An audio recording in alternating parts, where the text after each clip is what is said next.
সেখানে বিচ্ছিন্নভাবে কয়েকটা জায়গায় মানে কিছু সমস্যা হয়েছিল, সাময়িকভাবে কিছু জায়গায় কিছু বন্ধ ছিল এবং সেটাকে খুবই ফুলিয়ে ফেঁপে বলা হচ্ছে যে ইন্টারনেট বন্ধ হয়েছিল।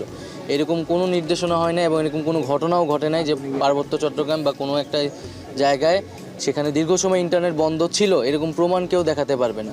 সো এই বিষয়টি আসলে সত্য নয় এবং ইন্টারনেট বন্ধের বিষয় বা এই ধরনের সমস্যা কিছু সরাসরি সেখানে যারা আছে জেলা প্রশাসক আছে তাদের সাথেও আমি কথা বলেছি এবং ওখানে ভুক্তভোগী কেউ থাকলে কোথাও যদি এই ধরনের ঘটনা ঘটে আমরা বলবো যে আপনারা যথাযথ কর্তৃপক্ষের সাথে এটা যোগাযোগ করে জেনে নেবেন এবং আমরা এই ধরনের কিছু অভিযোগ করার ক্ষেত্রে যাতে সম্পূর্ণ সত্যটা জেনে তারপরে এটা বলি, এটাও আমার অনুরোধ থাকবে। আচ্ছা, পার্বত্য চট্টগ্রামে তো একটা দীর্ঘ সমস্যা বাংলাদেশে আছে সেখানে।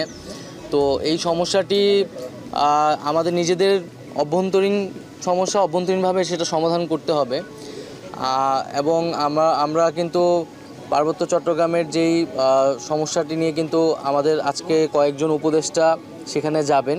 সুশাসন, সুদৃঢ় আর্থিক ভিত্তি, সুচিন্তা, সবার জন্য সিটি ব্যাংকই ভরসা। এবং আমরা অভ্যন্তরীণভাবে সেটি সমাধানের চেষ্টা করছি। তবে আমরা বলবো যে দেশ একটা সংকটকালের মধ্যে দিয়ে যাচ্ছে, সেই জায়গায় আমাদের কিন্তু সবাইকে সতর্ক থাকতে হবে এবং বাংলাদেশকে অশান্ত করার পরিকল্পনা কিন্তু অনেকেরই রয়েছে। যে আমরা এখানে দেখছি নানাভাবে এখানে পরিস্থিতি সংকট করার চেষ্টা করা হচ্ছে। তবে বাংলাদেশের মানুষ সতর্ক আছে এবং সরকারিভাবে সবগুলো বিষয়কে কিন্তু দ্রুত সময়ের মধ্যে অ্যাড্রেস করা হচ্ছে।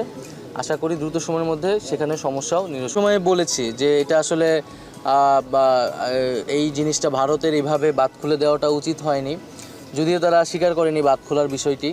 তো সেই বিষয়েও যে যৌথ নদী কমিশন রয়েছে সেখান থেকে আলোচনা হয়েছে, কূটনৈতিক পর্যায়ে আলোচনা হয়েছে এবং এটা যাতে সামনের দিকে এই ধরনের ঘটনা না ঘটে সেজন্য ভারতের সাথে কথা বলা হচ্ছে।